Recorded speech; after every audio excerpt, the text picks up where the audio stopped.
নমস্কার বন্ধুরা, আমার স্টাডি সেন্টারে তোমাদের সবাইকে স্বাগতম। দশম শ্রেণীর অঙ্ক বইয়ের প্রত্যেকটা অঙ্ক আমার চ্যানেলে পরপর করে দেখানো হচ্ছে। তোমরা যারা নতুন, চ্যানেলটিকে সাবস্ক্রাইব করো। চক্রবৃদ্ধি সুদের অঙ্ক আমি আগের ভিডিওতে প্রাথমিক ধারণা আর 1 আর 2 এর অঙ্কটা করে দিয়েছিলাম 6.1। তো আজকে 3 থেকে শুরু করব। দেখতে থাকো। গৌতমবাবু 2000 টাকা বার্ষিক 6% চক্রবৃদ্ধি সুদের হারে 2 বছরের জন্য ধার নিয়েছেন। 2 বছর পরে তিনি কত টাকা চক্রবৃদ্ধি সুদ দেবেন তা হিসেব করে লিখি। তো সুদের অঙ্ক মানেই আসল, সময়, পার্সেন্টেজ, মানে সুদের হার, এই জিনিসগুলো আমাদের খেয়াল রাখতে হবে। তো চলো শুরু করি। তো দেখো, এখানে বলেছে যে 2000 টাকার বার্ষিক 6% চক্রবৃদ্ধি সুদের হার, তার মানে কত টাকা, এই টাকাটাই হচ্ছে আমাদের আসল বা প্রিন্সিপাল। তাহলে এখানে লিখবো যে আসল পি সমান 2000 টাকা।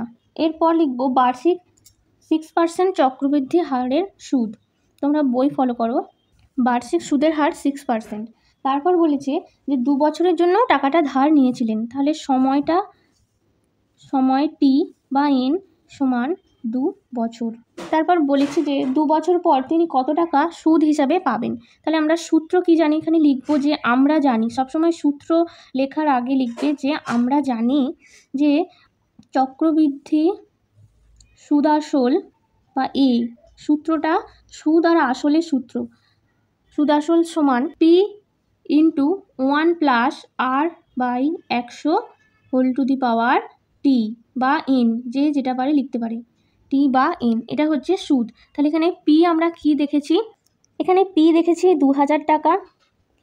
আচ্ছা, 1 প্লাস মানগুলো বসাবো। আর মানে কি, বার্ষিক সুদের হার, তাহলে আর হচ্ছে 6, নিচে 100, আর টি এর মান হচ্ছে 2 বছর। এই যে সূত্রটা এই ফরম্যাটে তৈরি হলো, ভেতরে যে 1 প্লাস 6/100 যে আছে সেটাকে আগে আমরা ক্যালকুলেশন করে নেব। 100 আর 1 গুণ করলে হবে 100, তার সাথে 6 যোগ করব।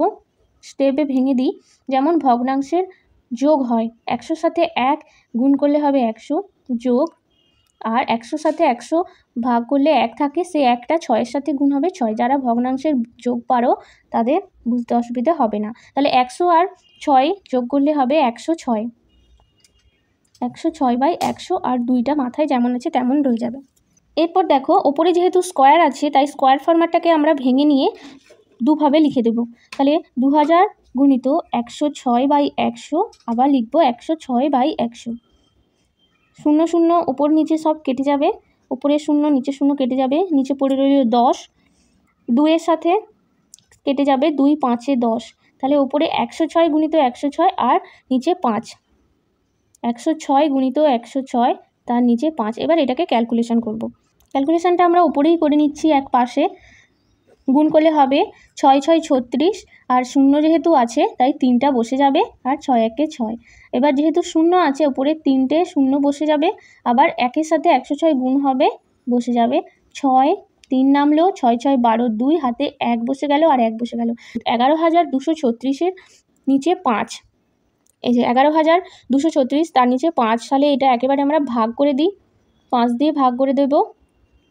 5 2 10, 1 নামলো, আবার 2টা নামালাম, 5 2 10, 2 নামলো, 3 নামলো, 5 4 20, 3 নামলো, 6 5 7 35, 1 নামলো, দশমিক দিয়ে 0 আনলাম, 5 2 10। তাহলে 2 2 4 7.20। তাহলে এখানে লিখবো 2 2 4 7.20 টাকা। এটা কি বেরোলো? চক্রবৃদ্ধি সুদ আসল বেরোলো। এরপর বই দেখো, বইতে লেখা আছে যে 2 বছর পরে তিনি কত টাকা চক্রবৃদ্ধি সুদ দেবেন। তাহলে সুদ আসল বেরোলো, কিন্তু চেয়েছে সুদ। তাহলে সুদ আসল থেকে যদি সুদটা বাদ দিই, আসলটা বাদ দিই, তাহলে সুদ পড়ে থাকবে।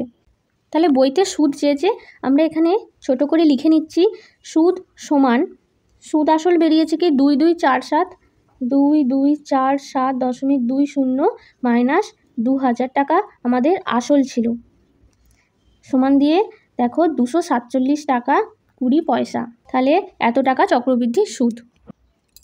তাহলে এখানে উত্তর লেখার সময় আমরা কি লিখব না, গৌতমবাবু 2 বছর পরে এত টাকা চক্রবৃদ্ধি সুদ হিসাবে দেবেন।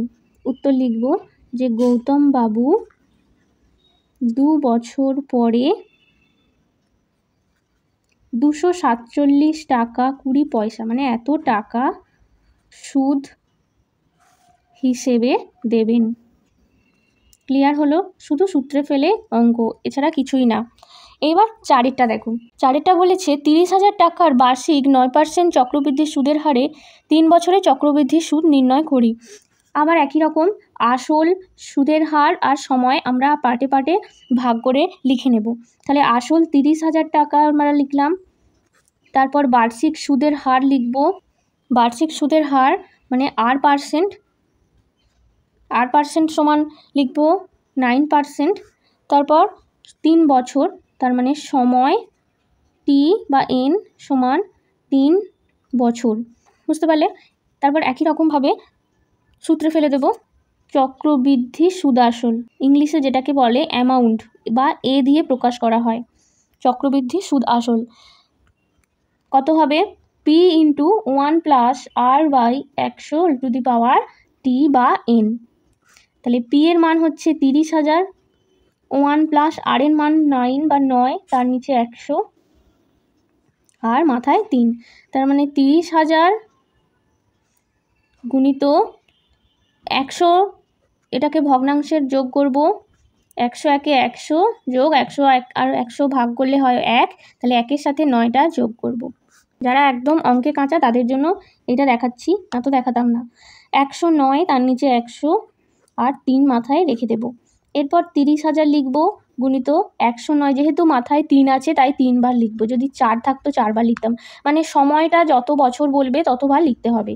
তো এবার 0 0 কেটে দেবো, 1 2 3 4, 4টে শূন্য, তার মানে এখানে 2, এখানে 2 শূন্য কেটে দিলাম আর বাইরে 2 শূন্য পড়ে রইল। এবার এখানে তো আর কিছুই করার নেই, 3-এর সাথে 109কে গুণ করে নেব। 3টে 109কে গুণ করব 3-এর সাথে,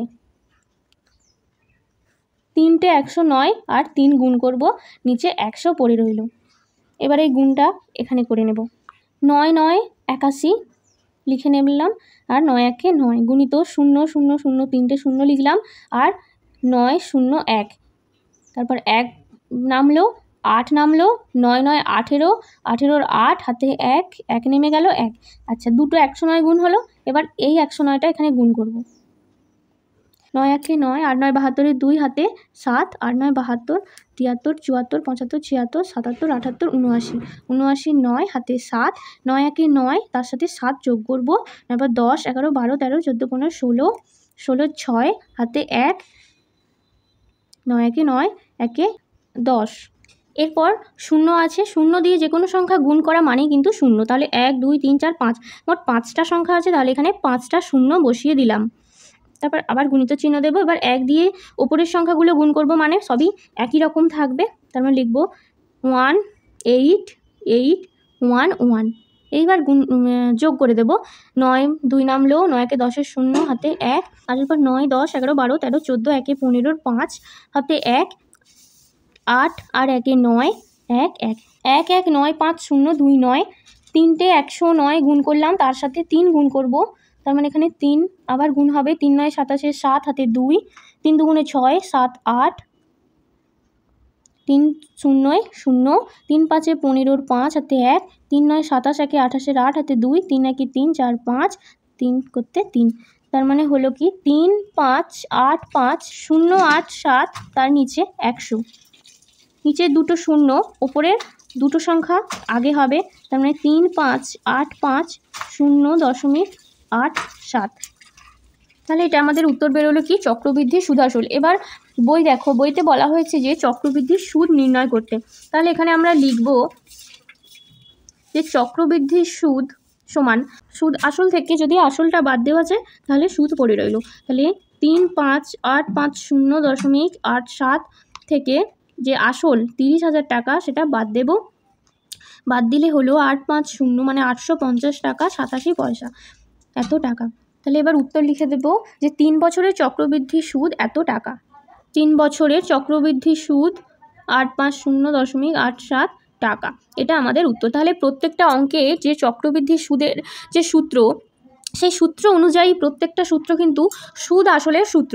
তো সেই সুদ আসল আমরা প্রথম বার করব, তারপর আসলটাকে বাদ দেব, দিয়ে সুদ পাবো। আর যদি বইতে সুদ আসল বা সমূল চক্রবৃদ্ধি চায় তাহলে আর আমরা এই বিয়োগটা করব না, মানে সুদ বার করব না, এই সুদ আসলেই আমরা থেমে থাকবো। বুঝতে পেরেছো? তাহলে এটা 4-এর অঙ্ক হলো। এবার 5-এর অঙ্ক দেখো।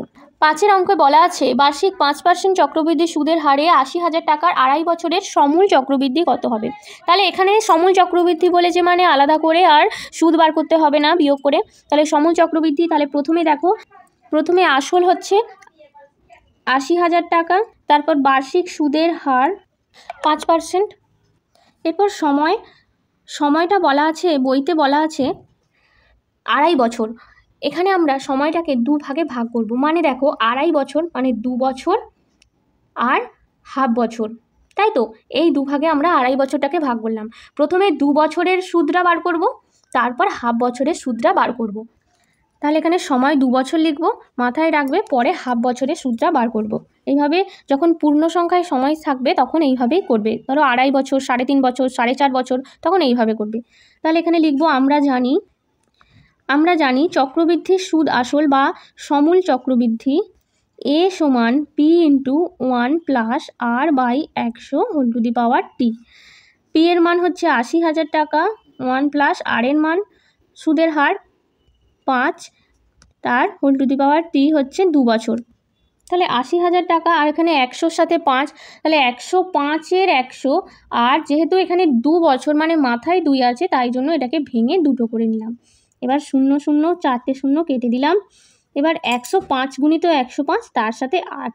এবার এখানে গুণটা করব, আমাদের জায়গা নেই, আমাদের উচিত সবসময় অঙ্কের ডান দিকে রাফ করা, কিন্তু জায়গা নেই। 105 × 105, 5 5 এ 25, 2 0 আছে 2টা বসিয়ে দিলাম, 5 1 এ 5, আবার একই রকম 0 3টে লিখবো, আবার একই রকম একের সাথে গুণ করব, একই গুণ বসিয়ে দেবো। তাহলে 2 5 5 10 এ 0, হাতে 1 1, তাহলে 1 1 0 2 5, তার সাথে 8 গুণ করব। 5 8 এ 40 এ 0, হাতে 4, 8 2 16, 16 17 18 19 20, 20 0 হাতে 2, 8 0 0 আর 2টা বসে যাবে, তার মানে 8 8, তার মানে 88 আর 2 0 0, তার মানে 88,200 টাকা। এটা হলো 2 বছরের সমূল চক্রবৃদ্ধি, 2 বছরের সমূল চক্রবৃদ্ধি। এইবার দেখো আর পড়ে রইল কি, যেহেতু বইতে 2.5 বছরের অঙ্ক আমাদের, তাই 2.5 বছর মানে 2 বছর করে নিয়েছে, আর একটা হাফ বছর পড়ে আছে। দেখো আমরা আর হাফ বছরটা বার করব।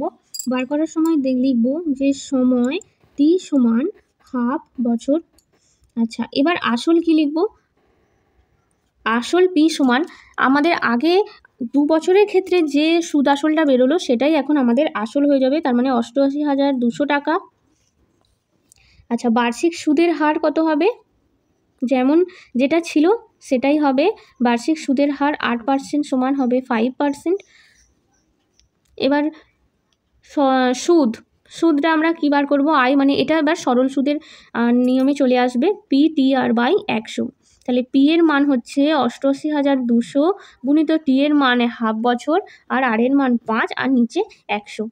এই যে হাফ 2, 1-এর 2, হাফ মানে 1-এর 2, 1-এর 2টাকে আমি নিচে নামিয়ে দেবো। যারা অঙ্কে কাঁচা তাদের জন্য আমি এইভাবে ভেঙে দেখিয়ে দিচ্ছি। 0 0 কেটে গেল, 2 0 2 0। এবার 2কে এটা দিয়ে ভাঙবো, 44 আর 1, তার মানে 441-এর সাথে 5 গুণ করব। 5 1 এ 5, 5 4 এ 20, 0 হাতে 2, 5 4 এ 20 আর 2 22, তার মানে 2205 টাকা। এবার দেখো আমাদের অঙ্ক বই লক্ষ্য করো, বইতে লেখা আছে যে সমূল চক্রবৃদ্ধি কত হবে। তাহলে সমূল চক্রবৃদ্ধি মানে চক্রবৃদ্ধি যে সুদ আর আসল কত হবে 2.5 বছরের? প্রথমে 2 বছরের যেটা সেটা এই আসল ধরেছিলাম, তো সেটা বেরিয়েছিল 88,200 টাকা, আর বাকি যে হাফ বছর সেটা বেরোলো 2,205 টাকা। তাহলে এই মোট টোটাল যোগ করে দেব, করলে আমাদের উত্তর বেরিয়ে যাবে। এখানে যোগটা করছি, 88,200, তার নিচে 2,205 টাকা। 5 করতে 5 নামলো, 0 করতে 0 নামলো, 2 2 4, 8 2 10, 10-এর 0, হাতে 1, আর 8 1 এ 9, তাহলে 90,405 টাকা হলো সমূল চক্রবৃদ্ধি সুদ। তাহলে বন্ধুরা আজকে আমার ভিডিও এইটুকুই ছিল, যে দশম শ্রেণীর 6.1 অধ্যায় চক্রবৃদ্ধি সুদ অধ্যায়ে 3 4 5 এর আগের ভিডিওতে আমি প্রাথমিক ধারণা আর 1-2 অঙ্কগুলো করিয়েছিলাম। দশম শ্রেণীর প্রত্যেকটা অঙ্ক অধ্যায় ভিত্তিক আমার চ্যানেলে করে দেখানো হচ্ছে। তোমরা যারা নতুন চ্যানেলটিকে সাবস্ক্রাইব করো। আর তোমাদের কোনো সমস্যা, কোন ধরনের ভিডিও চাইছো, অন্য কোনো অঙ্ক ছাড়াও অন্য কোনো বিষয়ে কোনো বুঝতে অসুবিধা হলে, কোনো প্রশ্নের উত্তর অজানা থাকলে আমাকে কমেন্ট বক্সে কমেন্ট করো। আমি তোমাদের কমেন্টের রিপ্লাইয়ের স্বরূপ একটা ভিডিও দেব। আজকের মতো এইটুকুই। দেখা হচ্ছে পরের ভিডিওতে। পরের ভিডিওতে আমি 6 থেকে শুরু করব।